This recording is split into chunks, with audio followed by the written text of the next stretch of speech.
Welcome to the Canvey Community Archive presents a great flood, the 65th anniversary, and it is about to begin in a minute. Me and Abraham are here to represent our community. We all need to open our eyes to the potential flooding that could still happen. We're very much in danger of another great flood. Is that right, Abraham? Yeah.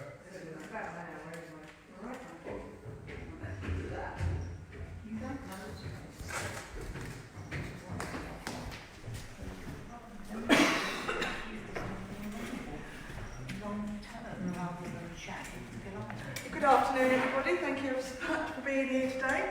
This has been part of the Tides of Tendring project, which has been a wonderful success this summer holiday, which has been funded by the Heritage Lottery Fund and was a project that was led by the Friends of the Town.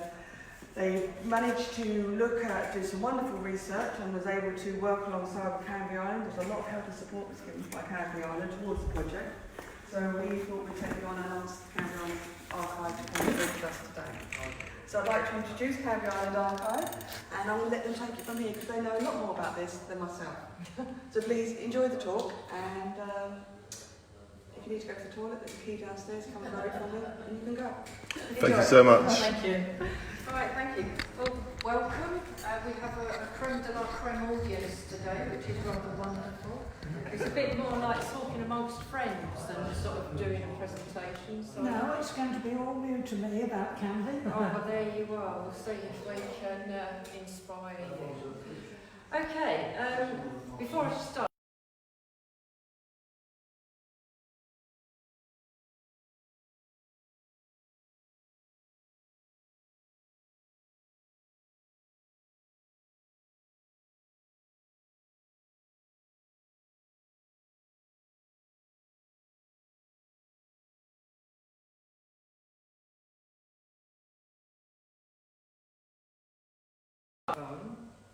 imagine being without satellites and GPS.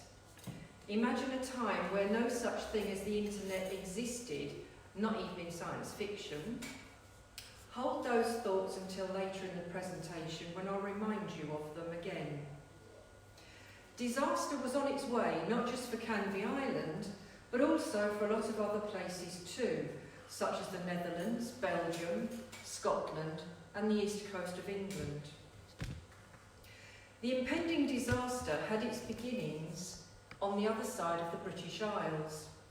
Gales had been battering the west coast, and already there had been a loss of life. By the time the storm had finally blown itself out, approximately 330 people had died in Britain, 58 of them on Canvey Island. Each of those people lost had been part of a family, and those families were forever broken on that night. But how many more families might have suffered losses if it hadn't been for the quick thinking, the bravery, and the sheer grim determination of a relatively small number of people during the unfolding of the disaster? The tragic losses of life, more from exposure than drowning, cannot and should not, of course, be brushed aside, and I respectfully acknowledge them. However, in this presentation, I would like to focus on the stories of survival, on the heroism and the determination to rescue as many people as humanly possible, and in some cases, almost inhumanly possible, in the initial stages, by only a handful of people. Oops, sorry, pressed that too much. Before I look at individual stories, I'd like to put the night of the 31st of January 1953 into context. The gale already mentioned had tracked around northern Scotland during the day. Through the evening and night, it had continued its journey down the North Sea. On its own, not a remarkable situation, but unfortunately it was combined with a couple of other events which turned it into what became a disaster for so many. The storm and its gusts of wind of over 100 miles an hour whipped up an already high tide caused by the full moon. The northerly wind pushed the water down the North Sea, which gradually narrows at the Dover Straits. And you can see that where it's indicated red on the slide. There was nowhere to go for that extra volume of water, except upwards and then spread sideways along rivers and spill over sea walls. Now we'll have a look at how those events impacted Canvey and its residents, and how it was all dealt with by those on the spot. In the next section, we've used local artist Harry Russell's images because there are, of course, no photos. Shortly before 1 a.m, on what was by then Sunday the 1st of February, the local police sergeant warned the surveyor, Mr. Reg Stevens, that the tide was very high. When the latter checked the sea level near his home, he realised that it was so high that it was likely to top the walls in some parts of the island. The deputy surveyor and some council workers with a lorry were drafted in. Within half an hour it became clear from information being called in that the sea had indeed overtopped or breached the walls, and certain parts of the island were already flooding. The worst affected areas were Newlands and sunken marsh in the northeast of the island, where the water was reported to be up to bungalow windowsills. The air raid siren was set off, and maroons were fired as a general warning to Canvey residents of the impending disaster. A fire tender sent to Rainbow Road to assess the situation there found that it couldn't go any further than Mitchell's Avenue because the water was pouring across the high street. At first the firemen waded chest deep to rescue people nearby, but the water rapidly became too deep and the current too strong, making it impossible to rescue any more people from that area without the help of boats. Meanwhile, on hearing this news, the surveyor phoned the Chelmsford Police headquarters to tell them about the situation and to ask for rescue appliances, ambulance and boats, etc., to be on standby and to come on the island when the tide had gone down again. He realised only too clearly that a major disaster was unfolding. Now cast your minds back to what I said about mobile phones and the like. Landlines were the only form of communication. At approximately 2 a.m, those phone lines went down. Now, the only means of keeping in touch with the mainland was via the radio transmitter in an ambulance. 2 more messages asking for help were sent on this radio between 2:20 and 4 a.m. The messages had first to go to the ambulance headquarters, which in turn relayed them to the Chelmsford Police headquarters, which in turn sent them to Divisional Police headquarters in Brentwood. So how lucky are we these days when we've got our mobile phones? Unfortunately, no immediate action was taken by those in charge on the mainland because they felt the messages were, quote, panicky, and also police procedure required independent confirmation of the true gravity of the situation before an expensive and potentially disruptive operation could be undertaken. With no direct link to those in authority, the surveyor in turn had no idea if his messages had been received, let alone acted upon. This meant that he and a handful of others on the spot were left with the huge responsibility of organising the rescue and relief of the entire population of Canvey, approximately 11,000 of them at that time. And it all had to be done immediately. It had to be done in the dark. By then, the power had failed. It had to be done in the teeth of a freezing gale, and also in ignorance of how many or how severe the seawall breaches were. So between them, they sent as many helpers as they could muster to as many parts of the island that they could still reach, to wake and rescue all the people they could.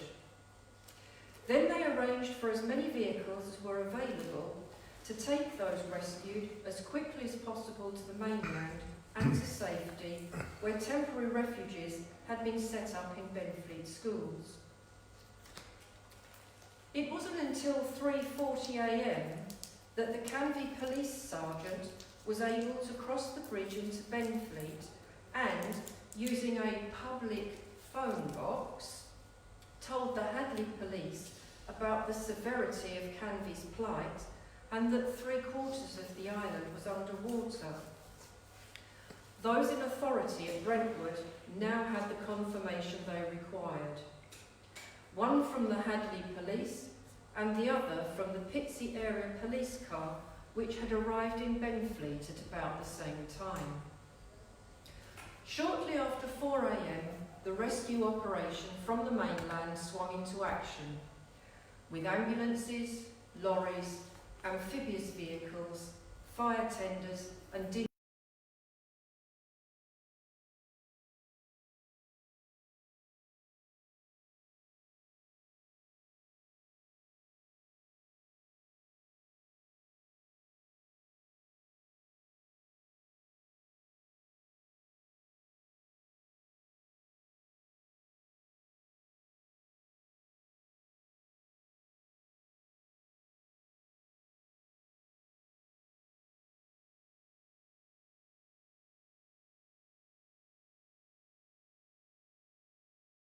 in the whole Haven vicinity.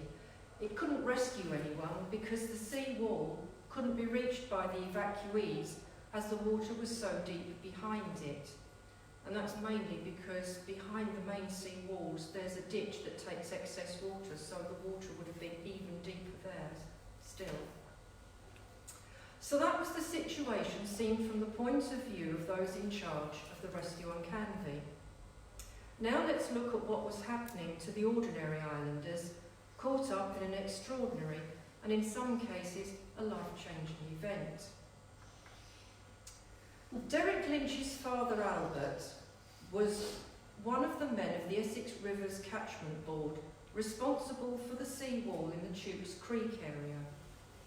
He had been called out late on the 31st of January to monitor the height of the tide which was threatening to overtop the sea wall. Derek remembers his father rushing into their home late on that night and telling them to fetch his grandmother, who lived in a nearby bungalow, and get her upstairs in their home. He told the family that seawater was coming over the top of the wall. Derek got everyone upstairs, and then his dad dashed off up the road to wake the neighbours and warn them of the danger. Albert went to as many properties as he could in the sunken marsh area, telling people to get into their lofts or somewhere high up because the sea wall was in danger of breaching. While he was out and about, he heard a sudden roar as the sea wall gave way and torrents of icy water came through. He had to run for his life, managing to climb onto a roof where he spent the rest of the night clinging to a window frame. Derek, meanwhile, was sitting at the top of their stairs, watching the water rise and wondering what they would do if it came to the top of the stairs. Luckily, it stopped 2 steps before the top because the tide had turned. His sister Joy said the force of the water was so great it washed away the brick-built goat sheds in their garden. At this point, Derek and the rest of the family had no idea what had happened to Albert. They later found out to their relief that he had managed to keep safe and was reunited with them by dinghy. The following day, the whole family was rescued by a police launch and taken to St Clement's Hall in Leigh-on-Sea. Bill Pilgrim was the only PC on night duty. His son Bob remembers that as his dad was a keen fisherman, he would often go up onto the sea wall to look at the state of the tide. On that night, he was surprised to see the water 2 foot from the top of the wall, with the high tide still 2 hours away. It was clear that something was wrong, so he woke up a resident in each road nearby and asked them to wake the neighbours in their road. It seems he had trouble convincing some people of the imminent danger and was told on more than one occasion to go away, or words to that effect. Those who did take notice were able to save themselves by getting into their lofts or onto their roofs. Many people survived the dark disaster because of PC Pilgrim's quick thinking. The photo of him wading through the floodwaters with a rescued child in his arms is one of the iconic photos of the Great Flood. And the little girl who's pictured here was called Judy Garrett. The only way PC Pilgrim and the other constables called on to help that night could report in whilst on the beat was to use public call boxes. Again, no personal radios or mobile phones. The policemen, like the firemen who were called in to help, could of course only report back in this way until the phone lines went down. After that, if they were lucky, one of them could get a lift back to the control centre at the council office to report on the situation they'd been sent out to investigate, but mostly they had to walk or wade back. At the time of the flood, Cars Kroom was a 44-year-old Dutchman who lived with his English wife Gertrude and their 8-year-old son on a barge called Tideways in Tewkes Creek. They'd only been living there 18 months after moving from Bow in East London. At 2 a.m, he'd seen the tides pouring over the sea wall. He climbed off his barge and made his way along the sea wall, shouting to wake people and tell them to get to safety. He then got his little rowing boat to see if he could help anyone, as the water level was rising fast. He said later that by then everywhere was underwater and he could see no lights in any of the homes. Despite this and the howling gale, he managed to rescue 35 people. He took them back to his barge where it was warm and where hot drinks were provided by his wife. At one point in his rescue mission, he was being helped by a welding inspector called Robinson. They could hear a baby crying in the darkness. While Cars steadied the little boat, Robinson waded through the icy water and found the baby floating in its carry cot on the veranda of a bungalow. The baby was Linda Foster, subject of one of the most famous flood survival stories told in the national press. She was dubbed the Miracle Baby because she'd been found after 12 hours floating in her carry cot. Her parents had tucked her in with blankets and a rubber sheet. Unfortunately, neither of her parents survived. After her rescue by Cars, she was taken to Southend Hospital. A few days later, she was collected by her grandparents, who also lived on Canvey, and who subsequently brought her up. But it wasn't enough that Cars spent 26 hours rescuing so many people, because he then carried on by helping to recover those who sadly hadn't survived. And then he joined in with filling sandbags. According to interviews with those around him at the time, he showed no fear and demonstrated amazing stamina. When asked about it afterwards, he said that the hope of saving people is what kept him going. Without his heroic actions, his grit and determination, many more islanders might have perished. Later, he acquired the nickname of Mad Dutchman. This was coined by his workmates at the engineering firm where he was employed when they'd found out what he'd done. Christopher Starling's tale is a mix of loss and survival, and the latter due to an oversight. After waking up in the early hours to hear dripping, Chris's father assumed there'd been a burst pipe, but was shocked to find knee-deep freezing water as he stepped out of bed. He woke Chris's mother and his brother Leonard and got them all onto the roof. His dad then went back down to fetch the old lady who was their neighbour and who sadly later succumbed to the cold. The family spent the night on the roof with the 2-year-old Chris tucked inside his dad's greatcoat.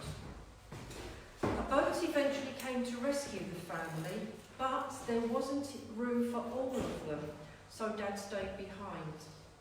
He was so cold, he'd forgotten that Chris was tucked under his coat. Chris's brother and mother were in a bad way by this time. They were taken to one of the houseboats. Unfortunately, that houseboat wasn't to be their salvation because it hadn't had its mooring ropes loosened, so as the tide rose, the boat capsized. Chris's mum and brother didn't have the strength to survive that. Eventually the dad and his forgotten son Chris were rescued and taken to hospital. A picture of his dad in a hospital bed with their story appeared in a national newspaper. As a result of that, he's received several letters from ladies around the country, with one from Scotland even offering marriage. You've heard of speed dating. Well, I think that could probably be called extreme dating, but I'm not sure it's going to catch on. Not long ago, the Canvey Community Archive found and presented a delighted and grateful Chris with a photo of the mother he never knew. Phyllis Owens and her family lived to the south of Paddocks in Welbeck Road, which was away from the worst hit areas of the flood. They only realised the next morning that the loud noise they'd heard during the night was the maroon being fired, but at the time they'd taken no notice of it. Luckily, their bungalow didn't flood except for the conservatory. The garden, however, was underwater, and to her daughter's delight, there were swans swimming around in it. A fireman came and told them there was no school for the children, I bet they were delighted, and they should stay in their home to await evacuation.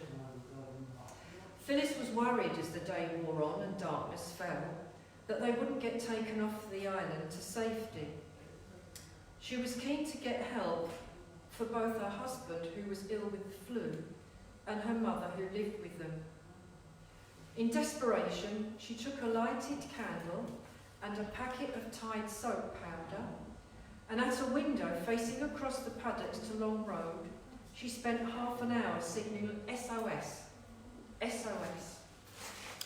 Eventually, a voice called to ask her where she was so someone could pick them up. The family was taken to a rescue centre in Benfleet and later stayed with family until they could return home. When they did a month later, they found they had been lucky, with only minor losses and little damage to their home. Gwen Evans and her family lived in Alton Road. They were woken up by someone banging on their bedroom windows. It was Gwen's sister-in-law telling them to get up because the seawall had broken and the island was flooding and Pop's beehives were floating in the garden. So they all got up and got dressed and had breakfast. Kippers apparently, but then why not? To begin with, there was no sign of much water. So she set off with her granddad to the local shops at Leebeck to see if they could find out what was happening. They spoke to the greengrocer, who told them that Canvey was being evacuated and that there was one more lorry coming and it was going to be the last one because the next high tide would make it impossible for vehicles to cross the bridge. The lorry appeared and took them back to pick up Nana and the rest of the family. Nana was understandably already in a bit of a state.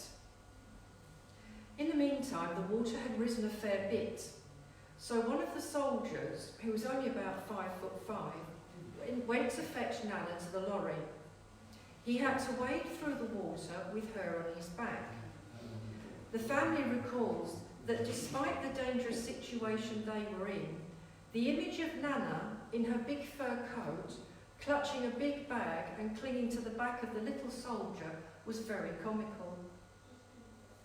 The soldiers on the lorry shouted to the rest of them that they had 2 minutes to pick up essentials because they were about to leave. Quickly, the family, with their essentials and the dog, Jip, climbed aboard and were driven to Benfleet, where they were looked after by the Women's Voluntary Service. Now let's just pause and think.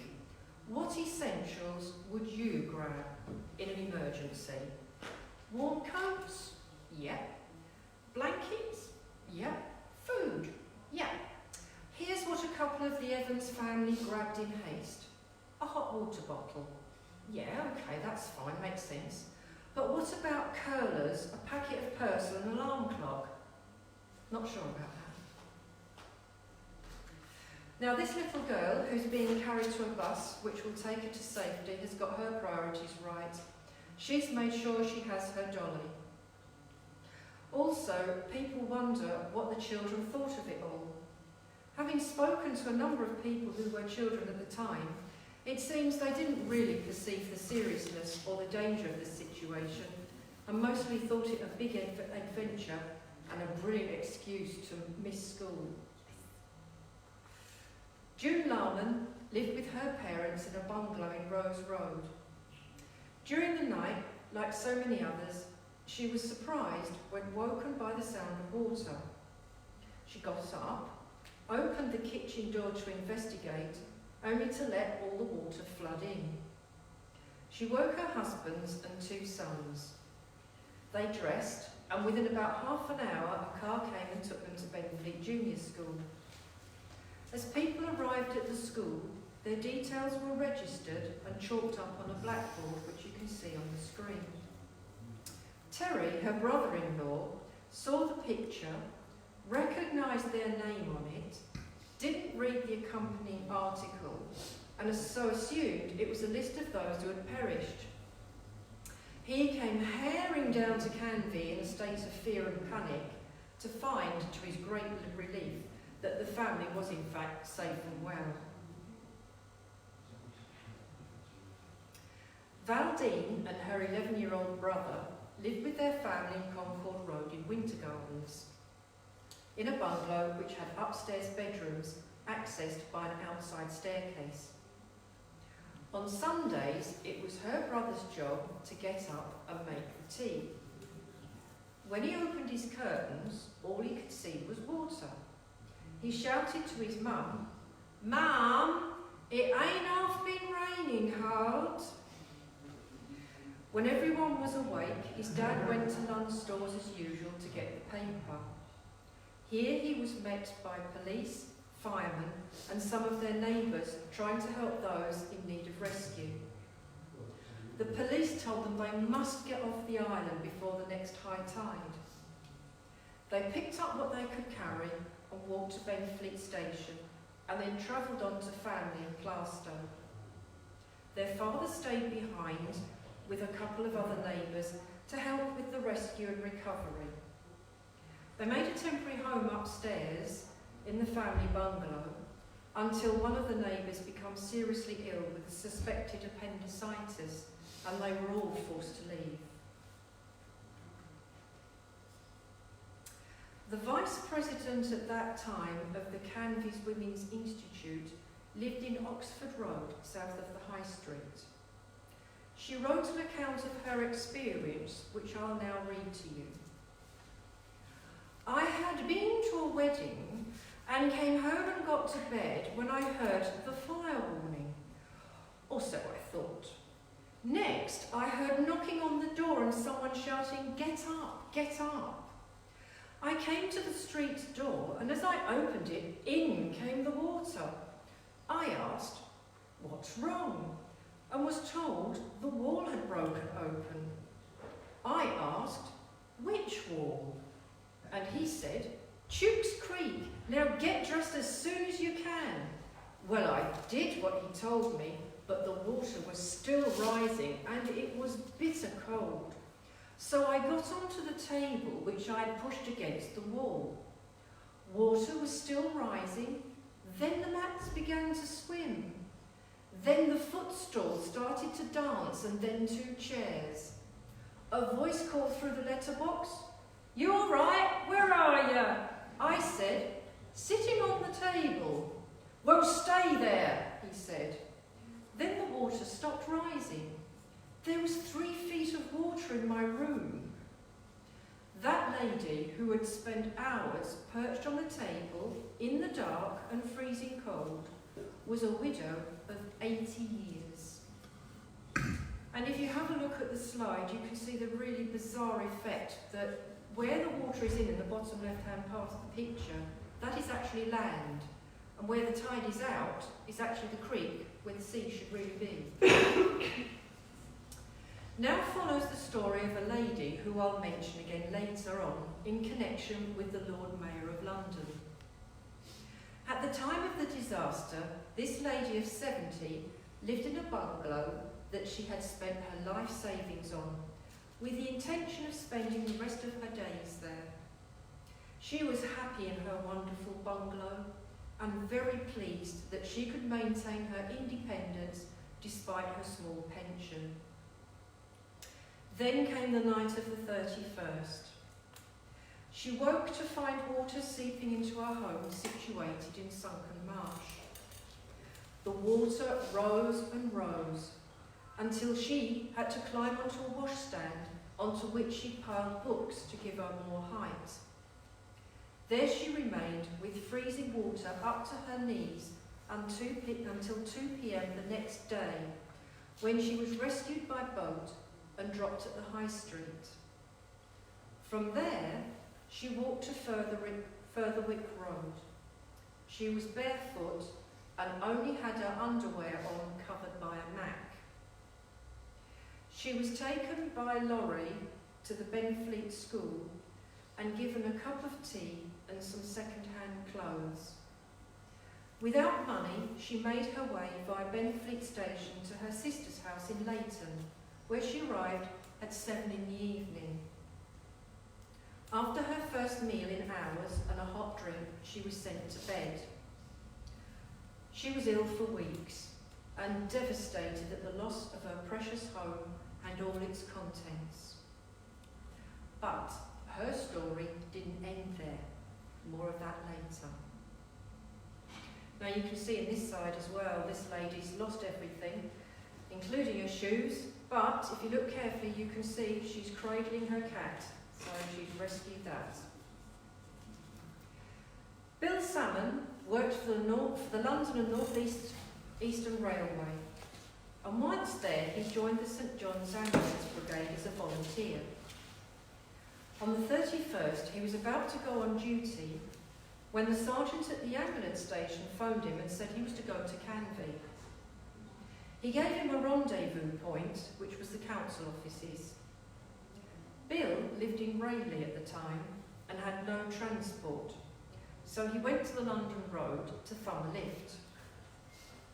After a while, a big van pulled up and the driver asked where he was going. He told him Canvey. The driver replied, "You don't want to go there because it's flooded," but gave him a lift anyway. The van driver was actually on his way there too, with a grim cargo in the back of his vehicle. Coffins. When Bill got to Canvey, it was all a bit chaotic, with people trying to get off the island and the rescuers trying to get on, and only one road available. He was attached to the medical section of the Air Force unit, which had come from Hornchurch. He remembers they were working in terrible conditions. It was freezing cold and wet. With others, he searched dwellings, and for the first day, they had nothing to eat or drink and no sleep. It wasn't until the next day when the Salvation Army came, broke into a grocer's, left IOUs for the food taken, and then provided the rescuers with cornflakes and hot milk. Bill also helped to fill sandbags and ferry people to the mainland. At one point, he and his colleagues were treating some servicemen for hypothermia. Bill was then recalled by his headquarters to help with rescue work at Great Wakering, which had also been flooded. A week later, and in complete contrast, he was back to his normal work routine of commuting to Stratford. And the sandbags you can see being piled up here, and is also where they were filled, is outside the Red Cow pub.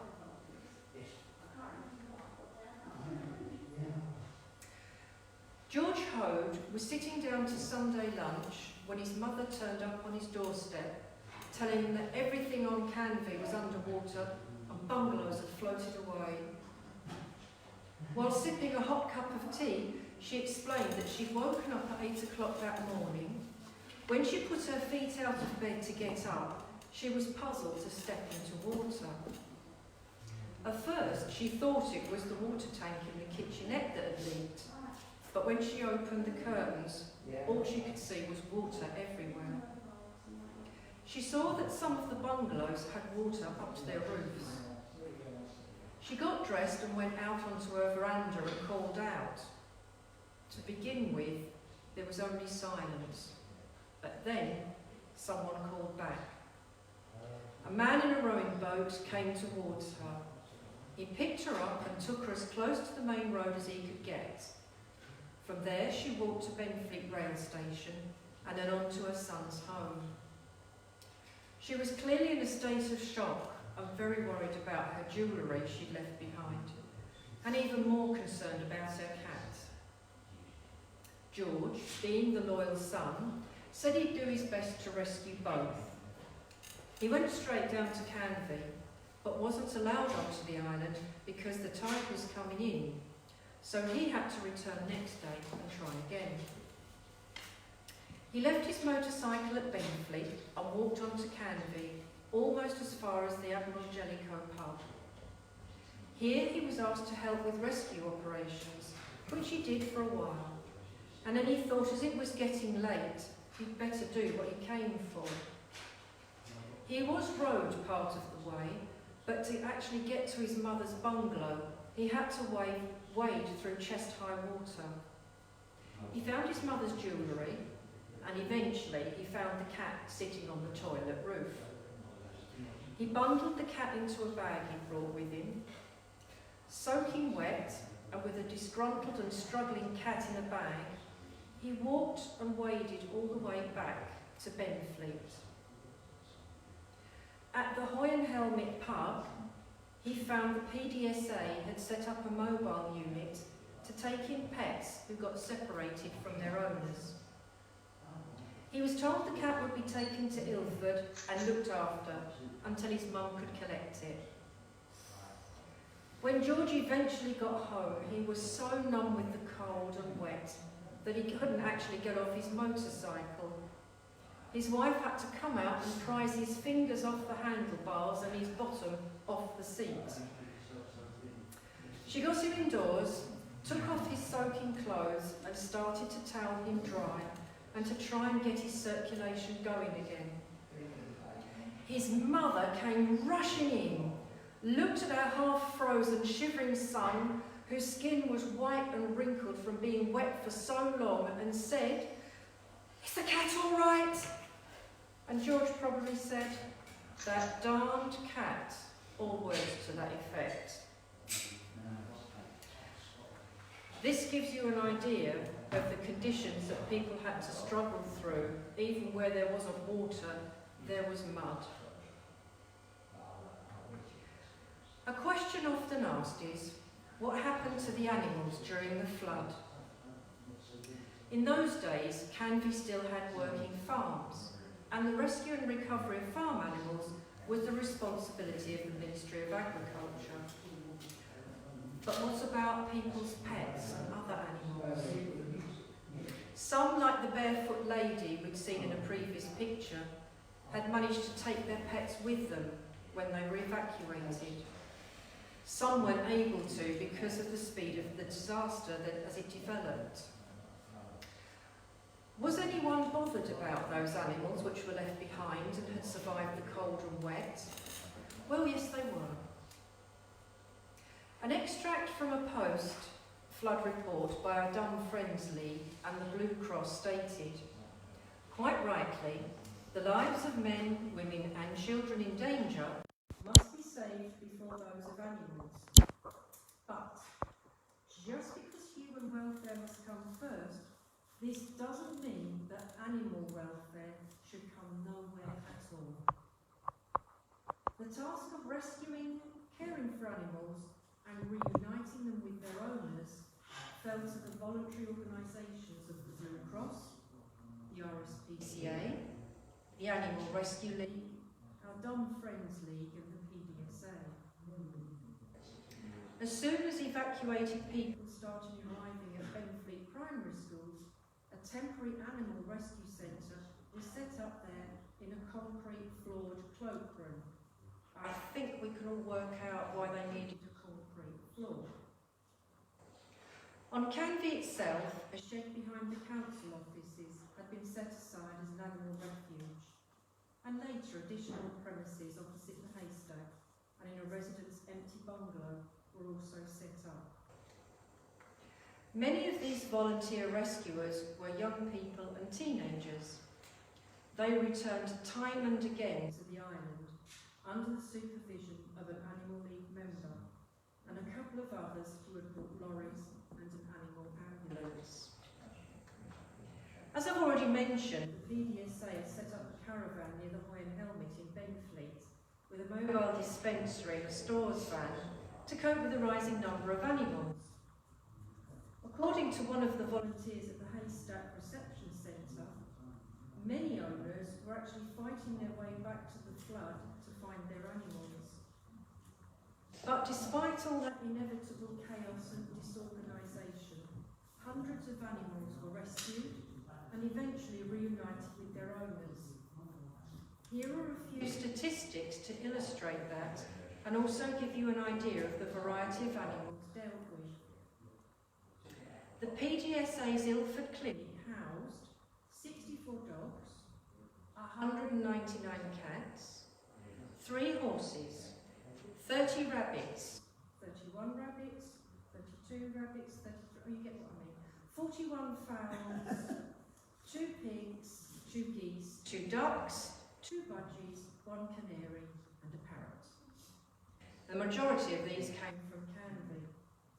Other pets rescued included a lovebird, a tortoise, 2 goats, 2 kids and 4 pigs. In 4 days, the RSPCA found and rescued 450 animals and birds. The numbers themselves are astonishing, but then think how difficult each of those rescues might have been. The rescuers were bitten, scratched, clawed and kicked as they had to wade, scramble, crawl and climb in pursuit of the terrified creatures, and yet they refused to give in. One Blue Cross volunteer said, "Our most difficult job was to get a pig out of a tree and into a boat." The main evacuation of islanders, coordinated from the Central Rescue Control Centre at the Canvey Council offices, was completed by the end of the 2nd of February. The centre was manned by council staff, the police, fire brigade, ambulance staff and Navy officers. Not everyone was evacuated because either they refused to go or because they hadn't been found and rescued. From Tuesday onwards, the police organised a systematic search of all dwellings. They started in the east of the island and using every kind of vehicle such as jeeps, army lorries and even a crop spraying vehicle, they searched along the roads which were not too badly flooded. For areas of deeper water, small boats were used. Rescue boats now each had a walkie-talkie radio to aid communication. After each dwelling was searched, an S was chalked on its door. The search produced a few more survivors, including in Newlands an elderly lady of 76 who was found sitting on a table and insisting cheerfully that she'd been all right because she said, and I quote, "I has a bottle of milk to keep me going." Her rescuers were convinced it must have been a very strong brand of milk. With the evacuation of the majority of inhabitants, what then? They needed to be found shelter somewhere. Schools in Benfleet, Thundersley and Rayleigh were used to start with as emergency accommodation and somewhere for people to get hot meals and dry clothing. No one knew how long it would be before they could return to their homes. Some people were taken in by their families and friends, but nearly 4,000 people had nowhere to go. And it was up to the billeting officers to solve this problem. It was clear that a longer-term solution was needed, and it was decided to concentrate the evacuees in two main centres: the newly built Benfleet Secondary School in Shipwrights Drive and the Weekend Training Centre at Vange, belonging to the 11th AA Brigade. The Benfleet School, nicknamed Grand Hotel Shipwrights, was organised as a community by its headmaster. There was everything available from resident Canvey doctors to officers from the National Assistance Board and the Ministry of Pensions. All modcons were there too, from central heating and hot running water to washing machines donated by Hoover. The Queen Mother and Princess Margaret visited the schools to give sympathy and encouragement to the homeless people living there. In each of the rooms where the families were staying, there was one elected evacuee in charge and duties were allocated. Apparently, on one occasion, the headmaster complained about the state of the gents' loo. Shortly afterwards, an evacuee spoke to him and said, "Look here, Governor, you give me a mop and a bucket and I'll see it don't happen again." And it didn't. The Vange camp, on the other hand, was run in a military style by the commandant, with jobs pinned on barrack room walls. After a while, it seems the novelty of peeling spuds had worn off, which resulted in a notice being pinned up which read, "Volunteers for daily vegetable preparation are required. If these are not forthcoming, it is regretted that vegetables will of necessity be cooked unprepared." I hope they took notice. Once the evacuees were safe, then Operation Commute could get underway. It was based at the Red Cow Park, which hadn't been affected by the floodwaters because it stood on one of the highest parts of Canvey. To start with, the number 61 Group RAF was the only section of the armed forces specifically detailed to assist the Essex River Board. The wing commander worked closely with the surveyor Reg Stevens, and I mentioned here at the beginning that it was just a handful of people who were dealing with the disaster. Well, this was now actually to Canvey's advantage, because the emergency repairs to the sea walls, such as sandbagging and the building of sluices, could be discussed on site and decisions made without them having to be passed up and down a chain of command. And this also meant that the rebuilding of the seawall could be finished by Christmas 1955. But as well as repairing the seawall, Canvey had to be drained. So sluices were dug and opened at low tide to let the water out. The army units mentioned earlier had the task of rescuing inhabitants, transporting them to safety, searching for missing persons and recovering bodies. They weren't under specific orders to help with seawall repairs, but everyone mucked in, literally, without waiting to be told. Here you can see some of the vehicles used. Matador lorries brought in sand from the Essex coast. Hundreds of servicemen filled the sandbags as fast as they could dig. And Amphibian ducks helped the small boats ferry the sandbags to the damaged sea walls. Ray gun carriers, jeeps and military cars carried men from one side of the island to the other. And there were also 7 giant searchlights which enabled the men to work through the night in the race to close the worst of the 40 breaches before the next spring tide during 14 days' time. Once people were safe and the initial shock of the flood and its impact was losing force, residents understandably wanted to return home as soon as they could. However, there were many reasons why this couldn't happen until at least the 19th of February. You'd be forgiven for thinking that the most important reason for not returning was because homes were under so many feet of water. Actually, this wasn't the case. The public's attention had been focused on Sunken Marsh, Newlands and 60 acres, which were and still are the lowest parts of Canvey. And that's where the water had been deepest and where it lay the longest. But the number of permanent residents in those areas was actually comparatively small.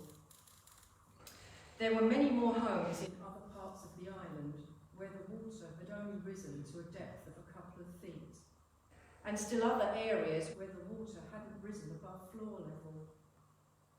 On the 17th of February, February. I've done that again. That's the mistake. Sorry. That was supposed to take that. On the 17th of January, the surveyor estimated that by that time half the houses had no water left in them at all, and about 675 had 3 inches or less.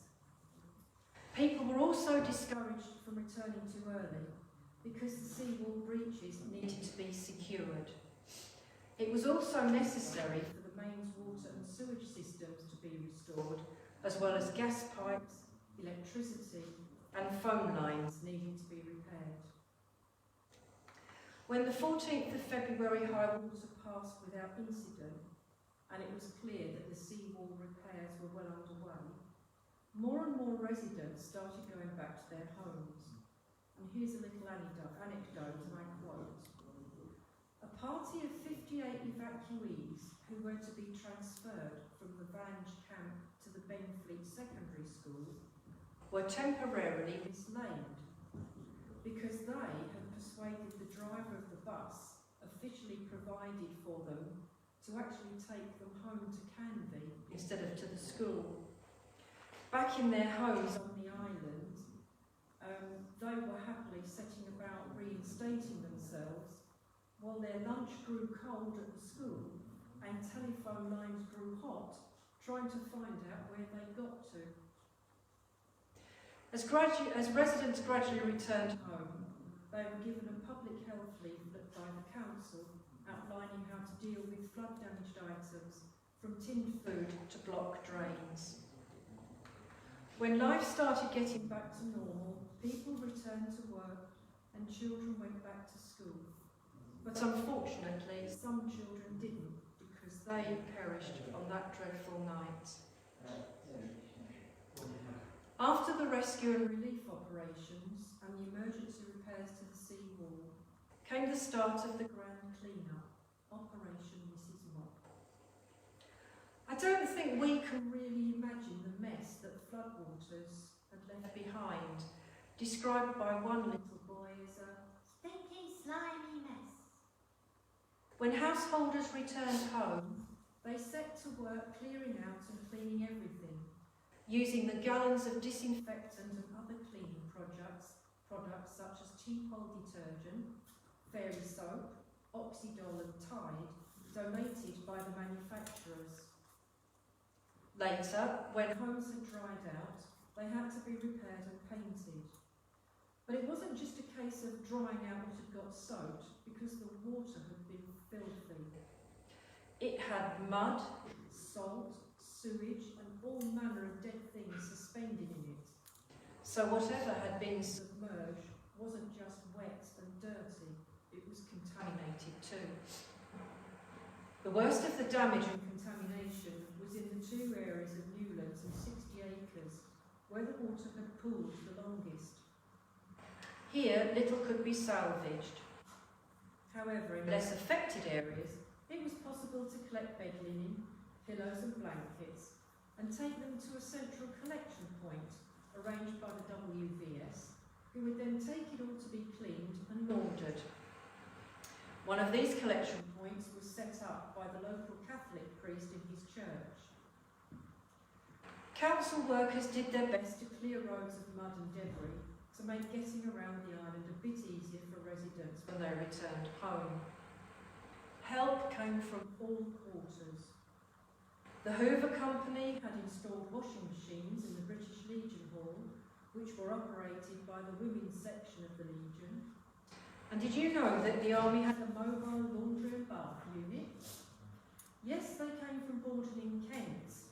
A corporal and 8 men set up their units in the Territorial Army headquarters under the watchful eye of the WVS, and sometimes worked 24 hours a day for a month so that residents could have clean items quickly returned to them.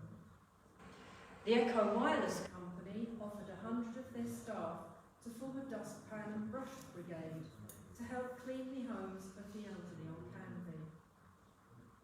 Young people, someone said, shone when it came to clearing up.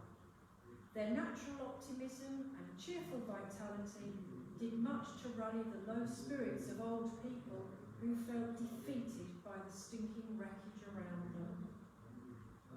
Groups such as the Scouts, Guides and Brownies all rallied to help Canvey Islanders get back to normal. The Scoutmaster of the 2nd Canvey Troop combined his own scouts and visiting teams of scouts and guides into organised weekend cleaning up parties. Over one weekend alone, he had a force of between 400 and 800 scouts and guides on the island at work under supervision. And arrangements were made for the County Council's emergency meal service for them all to eat and sleep at schools on the island. Some months after their return to the island, the District Guide Commissioner for South Benfleet and Canvey visited a number of homes where householders were said to be loud in praise of what the girls had been doing to help them. The huge rescue and rehabilitation operation couldn't have been mounted without money being made available from somewhere.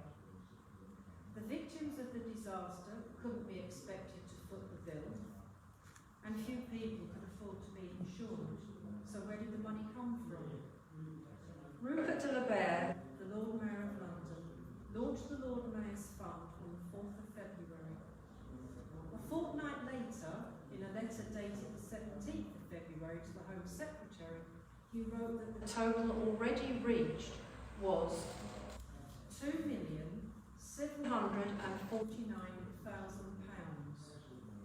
And if you think about this, we're talking 1953. I mean, that amount is quite a lot now. Do you imagine how much that was in 1953? However, the actual amount available was double that because the government had offered to match the fund pound for pound. The money was donated from all kinds of sources, both public and private, national and international. Not all were monetary gifts, because some countries also sent goods, including household items, carpets, food parcels and foodstuffs, such as flour from Canada. With all this cooperation and hard work, Canvey people were quickly on their feet again. Householders used their energy to focus on returning to a normal life. They left the decision-making concerning the rebuilding of the seawall to local council and national government, in good faith that there would never be a repeat of such a disaster. 3.5 years after the flood, the senior sanitary inspector wrote to the Lord Mayor to tell him a before and after story of one elderly lady. You've already heard part of her story earlier in my presentation. Remember the 70-year-old lady who lost everything? Before and after photos were enclosed with the letter to the Lord Mayor. The before photos show the level to which the water had risen and where it had remained for quite a time. The after photos show the fully restored bungalow with the lady herself standing in front of it with the biggest smile on her face. She was now well, happy and safe.